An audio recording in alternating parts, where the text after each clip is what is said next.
कि धन दौलत से हमारे जीवन की समस्याएं ख़त्म हो जाएंगी। और इसके लिए चाहे हम वाणी को, सत्संग को,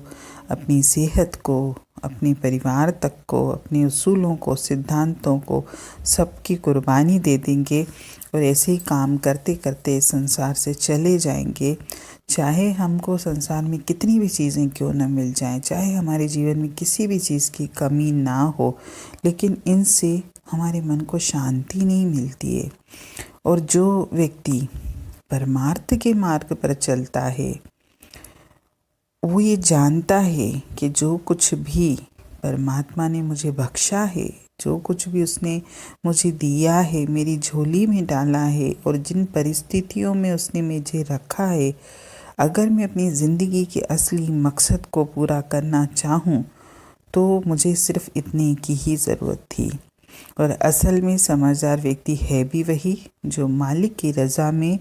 रहकर उसने जो कुछ भी उसके जीवन में दिया है उसी में वो संतुष्ट रहता है। उसकी कोई इच्छा नहीं होती है और इच्छा न होने के कारण ही वह प्रसन्नचित्त और शांत रहता है, क्योंकि इच्छाएं ही तो इंसान को असंतुष्ट करती हैं।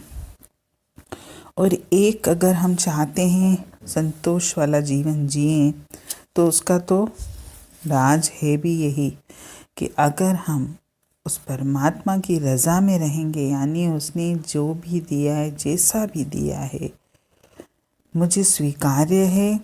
और मेरे मन में कोई भी इच्छा नहीं है, कोई मांग नहीं है, कोई शिकायत नहीं है। और जो भी व्यक्ति प्रभु की रज़ा में रहना सीख जाता है